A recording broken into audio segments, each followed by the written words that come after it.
If you are a Leo rising and you've been having issues with your career, there might be two astrological reasons as to why that is. Before I get to those reasons, hi, I'm Camille. I'm an author and an astrologer. I love to make astrology accessible, but I'm also a Leo rising. I've been seeing this for a lot of Leo risings where we're going, what the heck is going on with our career? Why can't things just straighten out? Why can't they just progress? Why can't I find some stability? One of the astrological reasons for this is Uranus in Taurus. Uranus, the planet of shakeups and innovation, progress, disruption, entered Taurus in 2018, which means it moved into the 10th house of your birth chart. And it has been causing some shakeups. It has been stirring things awake for your career, your public facing roles. The 10th house is all about how you want to show up in the professional world, how you show up in your industry. And Uranus here in this part of our charts has been causing instability, it has been causing some disruptions, and it has been encouraging us to break new ground. What this looks like is that it's difficult for us to find footing when the ground is just always kind of breaking and shaking underneath us. It's like, hey, I want to make strides in my career, but Uranus is being like, yeah, but let's do things differently. Let's approach this whole idea of career stability in a whole new light. And it's been really effing frustrating. Like, it's just been like, how come I can't find a job? How come I can't keep a job? It's definitely been unstable. But I think with Uranus in the 10th house, we also want to think about how can you disrupt your industry. That might mean that you just break out of the industry that you've been in for a really long time. And so there might be a way that we have gotten comfortable in how we approach career and our career life, and Uranus in the 10th house is saying no, let's turn this on its head, let's do things differently. So we want to think about, especially with the upcoming full moon in Taurus, we want to think about how can we break ground in this part of our life, how can we approach our career ambitions differently, how can we shake things up. What does that look like for you? Maybe that means that you apply for jobs that you wouldn't ordinarily apply for, or you're pursuing a completely different industry than you thought you'd ever pursue, or maybe you are breaking out on your own and you're deciding you're going to start your own business. It can look like a lot of different things. It depends on your chart. Now I want to talk about Pluto in Capricorn, 29 degrees. I'm also a Leo rising, so Pluto has been in my 6th house as well as your 6th house as a Leo rising since 2008. This year, Pluto moved into the 29th degree of Capricorn. This is the anaretic degree. It is a degree of culmination and mastery and endings. This sign in this house, the 6th house of work, service, this transit has been encouraging for us, Leo risings, is to find our power in the workplace, to shed these outdated beliefs about our ambitions, about our power. It's been pushing us to transform our work environment, to find a work environment that is more in alignment with our long-term goals and what it is that we want to achieve. And that's where all these transformations have come from. There might have been issues that you've noticed popping up at work with authority figures or hierarchical structures at work, people maybe taking advantage of you. I've noticed this a lot. I've noticed shadiness. So we've been facing toxic work environments, maybe toxic micromanagers. Maybe there's some shady, shadowy power dynamics between yourself and your coworkers that have just driven you away from certain positions. Either way, Pluto in Capricorn, while it's doing all these things, it's also encouraging you to reclaim your power in your work and to understand that you do have power and authority over your routine, over your efforts, over your contributions. Maybe how you reclaim that is by having healthier boundaries or by creating a new structure. I'm noticing this theme with us Leo risings that a lot of us are like, you know what, I'm sick of these people telling me what to do. I'm sick of people not even knowing how to manage their own business, and I'm just going to open a business of my own. We're at this point where we're going, okay, I'm really unhappy with people not seeing my worth at my job or not seeing my worth as a potential job candidate. And I'm sick of having to prove myself to all these people. I'm sick of giving them my energy, my time, my power, which is like what we do anytime we're applying for a job. You know, we invest so much of our energy and our time into crafting a really good cover letter, a really good resume, and we make sure all of it works and we don't even get a call back. I think we're fed up. I think this is what this Pluto at the energetic degree of Capricorn really symbolizes, is our sort of, you know, I've had it with this and I'm just going to do something that actually aligns with what I desire.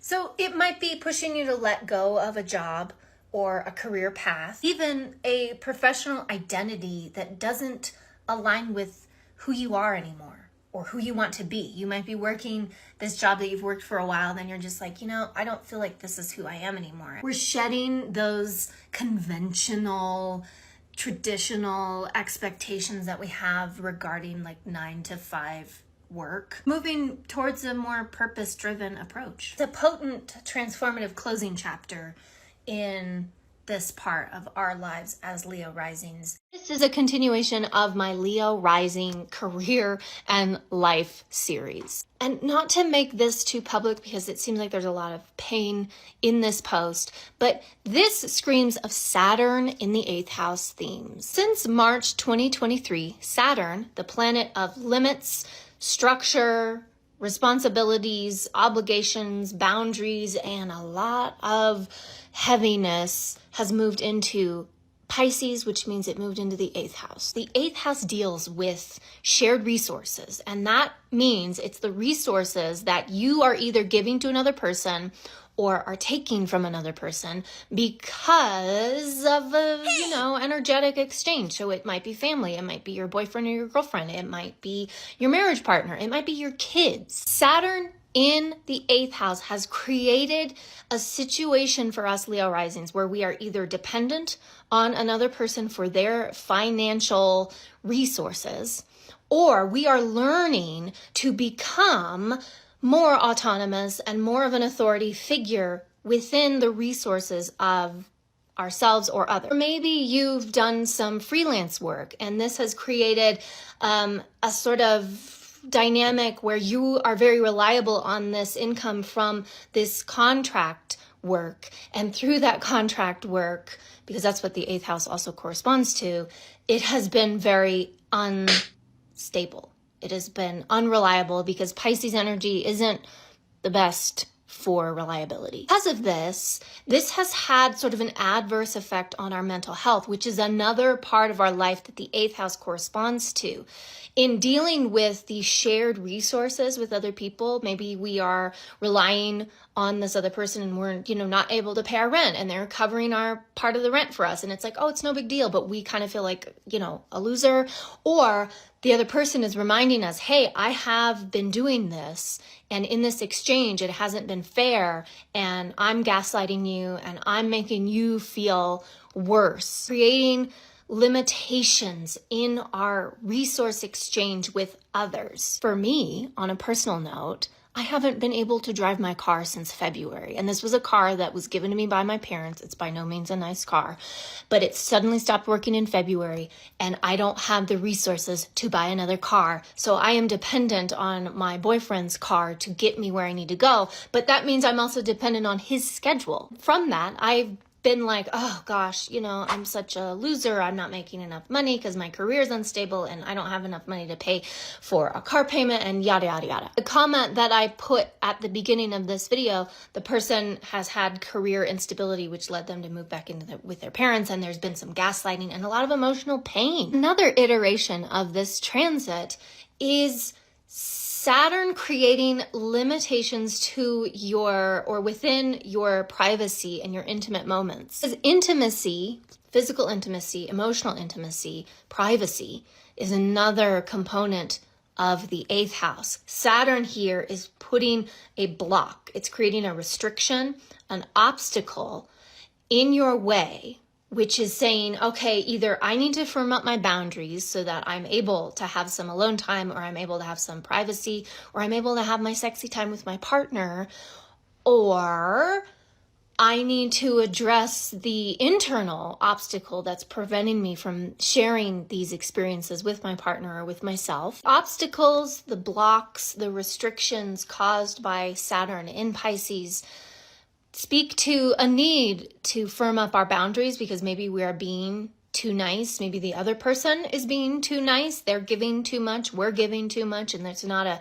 fair and equal exchange of time, talents, treasure to the relationship or to the house economy. It's also a time that we have to kind of boss up, as much as I hate to admit that. Saturn is also the planet of authority. So when it transits our birth chart, it tells us this is the new area of your life where you need to kind of grow up, mature, and become more of an authority figure. But that's where the sort of struggle comes, because it's like, well, it's really hard to be an authority figure or to firm up my boundaries or to even stand up for myself in a situation where there's not a fair and equal give and take. Plus, the good news is that it ends in 2025. So it's like, what? I want to talk about Saturn in Pisces in the 8th house alongside Neptune, because those two planets are both in your 8th house if you are a Leo rising. While Saturn